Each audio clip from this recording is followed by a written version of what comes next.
Hi guys, it's Gareth here, aka Rookie, and today I'm off to the Garage Attic. I'm going to go and see the amazing Lock and Key. So I'll just see you guys at the other side.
start of the night were a band called Scattersins. They took the stage and had some really bad technical problems, mostly the amp dying, and they basically had to stop and basically unplug things, switch things around, but moving past, they made up for lost time. So I love the bass line they had in this. Wasn't necessarily a hardcore feel, but it was very infectious. The guitars, it kind of weighs on their performance when it comes in. It really good heavy sound, like a ton of bricks, but they weren't for my taste. I like to have a few more riffs alongside a few more bass drops. It did scream, but it was more like a growl of an angry bear rather than an actual scream. It was kind of refreshing. I feel they were missing something tonight, but it was a solid set.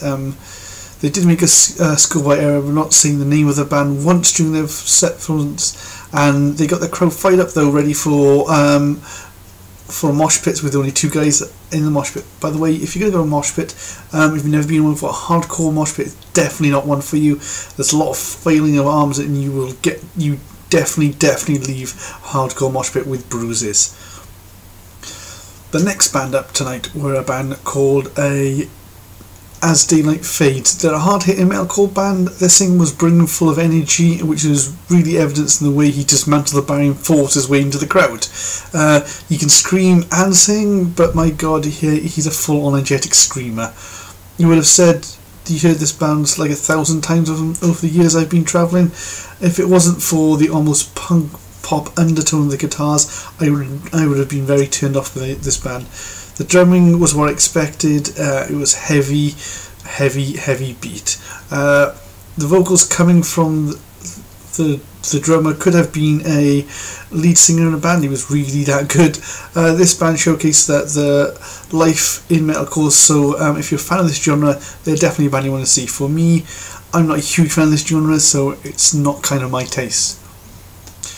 Main support tonight were a band called Regent. I was expecting a pure hardcore sound, but what I got was a melodic slice of heaven. Their singer washed his hands of being the wrong side of the barrier altogether and just spent the whole of the set in the crowd. And he was even having them, commanding them by telling them to come in for the singing bits and then get them to spread out so then the mosh pit could form. Even at one point did something I haven't seen in a long time, or I don't think I've even seen ever, is he got his mic stand, put it in the middle of the crowd, and had the whole crowd stand around him whilst he sung a song. Really impressed with him. His voice was very impressive, maintaining the typical hardcore vocals but with the ability to make it sound a lot cleaner. So rather than having a dirty vocal, it was more like a clean dirty vocal. They remind me a lot of bands I saw in my early days gigs, but in a good way, not in the way that I've seen a million times before. So headline tonight were Lock and Key, and you could feel the electric energy running through the crowd as they started their set. The crowd had simply enough this gig was of having the barrier there, and simply at the start of the set lifted up and just took it completely away to one side. At that point, pure chaos ensued. The crowd was starting jumping off to a 2-step, and then when the bass line dropped, things just went mental. The crowd laughed up every single moment of this gig. At one point during the night, the crowd, the other bands, the photographer, and even the promoter, and I wouldn't even be surprised if I'd seen the bar staff and the security, were in the pit. Rick the singer asked the crowd who had stage dived before, and then invited those who had never stage dived to jump off a nearby table into the crowd and get and crowd surf. Really involving everyone, really wanting everyone to have a good time. Those of you who know me know I'm not a big hardcore metalcore fan, so for me to go to this gig must have been something special, and the special thing was Lock and Key. To me, they're like Beartooth. They bring something different to a live show, something that you have to be there to experience. For me to try to describe it to you would be like trying to describe a sunset to a blind man. It really is a band that you have to see live. They ended their set with a song called So Lone. Rick wrote this song when he was on his deathbed and was dying and thought he wouldn't survive. The song described his feelings around the acceptance of his life being over. This song makes me really emotional, and it shows you that yes, there is darkness out in the world, but there is also light. I suggest you really go and listen to that. It's on their YouTube channel. Anyway guys, hope you've enjoyed this video, and as always, have fun.